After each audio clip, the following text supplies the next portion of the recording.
Bismillahirrahmanirrahim. Elhamdülillah ve salatu ve selamu ala Resulillah ve ba'd. Kur'an'dık turalı kebir meselelerde aytıp koysam. Birincisi Kur'an'dık al-Uduhiyya dep ataladı. Bu al-Uduhiyya dep atalısının sebebi bu oşol şaşke vaqtısında oşol gün çıkkandan keyin duha vaqtısında oşol gün kötörülgöndөн keyin jasala turgan oşol şariat bir ibadat.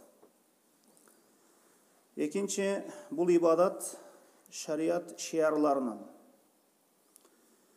Allah Teala Kur'an'da aytat: "Ve men yuazzim şa'irallahi fe inneha min taqval kulub" deydi. Kim Allah'ın şariatını uktasa, ululasa, al oşol jüröktөгү takvalılıktan deydi. Nol Kur'an'dık ibadatı şariat belgilerinden, şariat şiarlarından. Canaza, nike, cuma namazı, şulardan barısı şariat şiarlarından. Kim uşul ibadatlarda atkarsa, oşol insanın takvalılığının belgisi.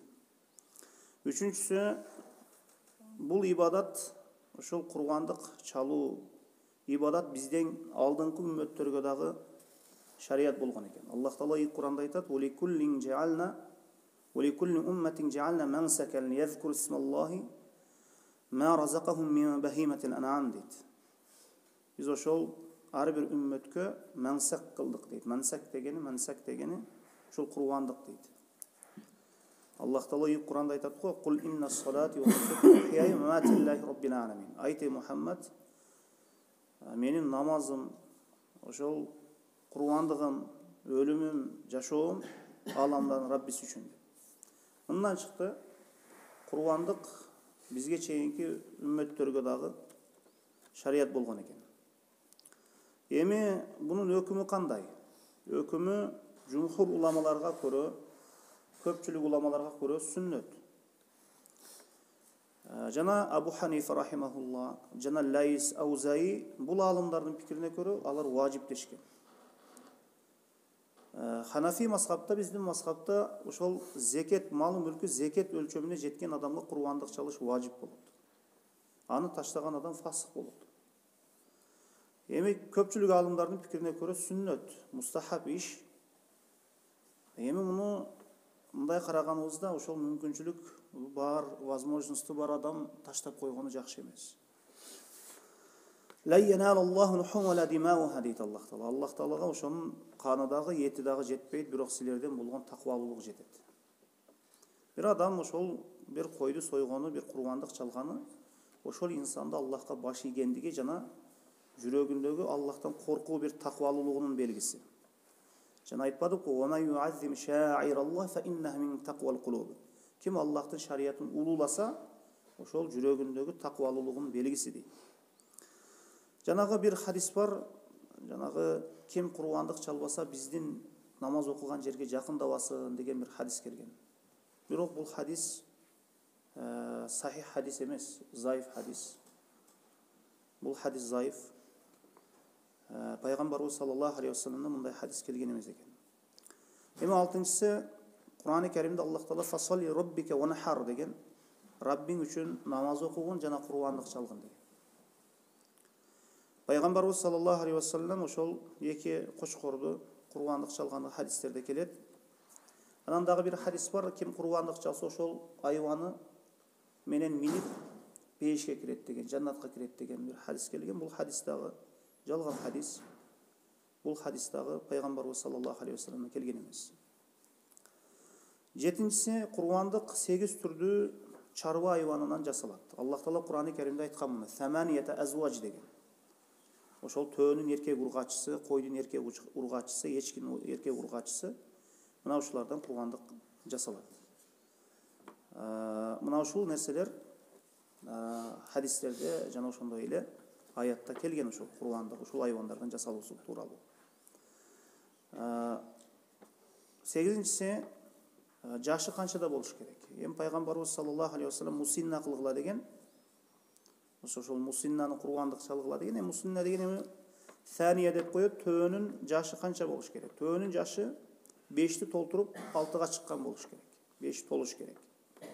5 yaşka tolup 6'ga ötkönü.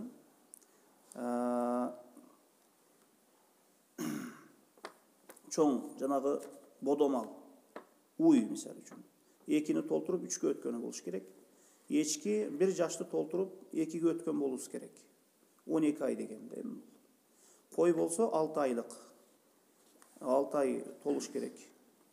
Кээ бир риваяттарда ечкидей деген, бирок ошол 6 айлык толуп 6 ай толгон кой болсо жарайт.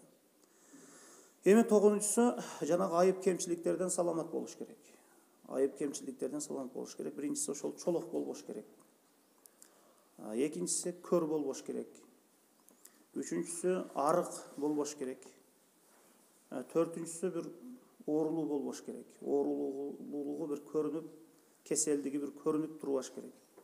Ушундай оорулуу, мына ушундай жаман сыпаттардан, мына ушундай оору сыпаттардан таза болуш керек. Эми бизде эми кээ бир койлорду мисалы үчүн кичине кулактарынан тилип коет, эн сап коет, мына белги коюп коет. Эми бул жалпы эмеге көрө бул айып саналбайт. Эгер мындай караганыңызда койду бир кулагы астынан жок болсо, же эки кулагы жок болсо, мындай караганыңызда курагынын мындай кулак деп эсептебейсиз да, мындай койду караганда. Кулагы калбап туруп койду дейсиз. Ошондой кой жарабайт. Анан кичине кулагын тияк биягынан тилип койгон болсо, булар эми жарай берет. Эми мүйүзү сынган болбош керек, мүйүзү дагы саламат болуш керек. Айып, ушул дагы айып кемчиликтерден деп эсептейт кээ бир алдымдар муну мүйүзү сынганы айып кемчилик деп санабайт. Эми курбандыктын убагы качан дей турган болсок, намаздан алдын курбандыкты ким ошол айт намазынан алдын сойгон болсо, ошол курбандыгынан да ал эт болуп калат. Жөнөкөй эле бул этке айланып калат анда. Ана пайгамбарыбыз саллаллаху алейхи вассалам ошол койду ошол сахабалар дагы ошол койду алып багып даярдаганда курбандыгыңарды ошол намаздан кийин, айт намазды окугандан кийин сойгула дегенде бир киши Аллахтын элчиси мен ошо намаздан алдын курбандыгымды союп коюпмун дегенде пайгамбарыбыз саллаллаху алейхи вассалам сенин ошол сойгонуң курбандыкка өтпөйт, ошол сенин сойгонуң жөнөкөй бир эт болуп калды деген. Мында жөнөкөй бир садака болуп калат да, курбандыктын эсебине өтпөй калат. Ошондуктан намаздан кийин курбандык чалынат. Бизде кээ бир жерлерде кээ бир адамдар ушуну адат кылып алган. Ошо фажирдан кийин эле союп коет курбандыгын. Бул болбойт бул. Эми бул курбандык канча күн дегенде, ошол айт күндөн кийин 2 күн. Зулхиджанын 11-12 күнү. Эми бул көпчүлүк алымдардын пикирине көрө. Имам Шафи рахимахулла айткан экен, айттан кийин 3 күн дагы курбандык кылса боло берет. Антикен пайгамбарыбыз саллаллаху алейхи вассалам айяму ташрик, ошол ташрик күндөрү шурбин ва аклин деген да жеп ичүү күндөрү деген. Ошондуктан курбандыкты ошол Зулхиджанын 11-12, 13 күнгө чейин жасаса боло берет дейт. Бирок көпчүлүк алымдардын пикирине көрө ошол курбандык ошол Зулхиджанын 11-12 күнү. Курбандык ошол Зулхиджанын 11-12 күндөрү дагы курбандык кылса боло берет. Бирок биринчи күн ошол айт намаздан барып курбандык чалганы эң абзел, эң жакшы. Эми бунун эти кандай бөлүнөт десе, кассапка эч бир берилбейт. Ошол курбандыгыңызды сойгонду билбесеңиз, ошол кассапка этинен берилбейт. Терисин муну сатып болбойт. Аны садака берилет. Терисини кассапка ошол башка бир нерседен бериш керек, акчалайбы. Ошо кызмат үчүн. Этинен берилбейт. Бул шариатта кайтарылган. Анан терисини садака берилет, муну сатылбайт.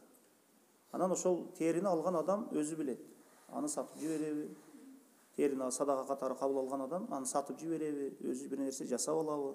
Колдонобу? Ал өзүнүн иши ал.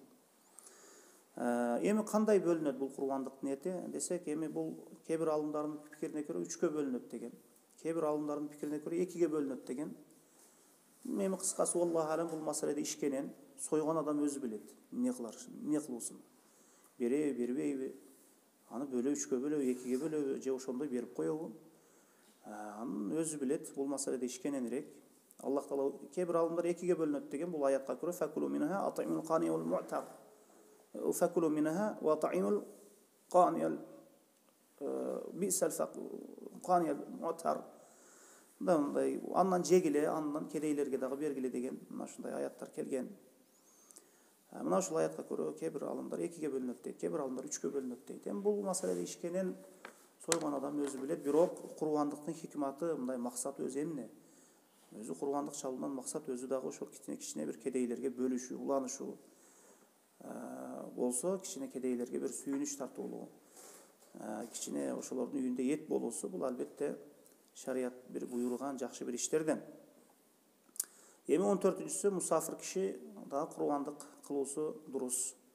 Мисалы үчүн бир мусафир адам мен атымдан союп кой десе, же бир ушундай мусафир адамдын да курбандык кылуусу дурус. Эми акыркы эми койдун ушундай жакшысынан, жанагындай айып кемчиликтерден, тазасынан, семизинен тандоо керек экен.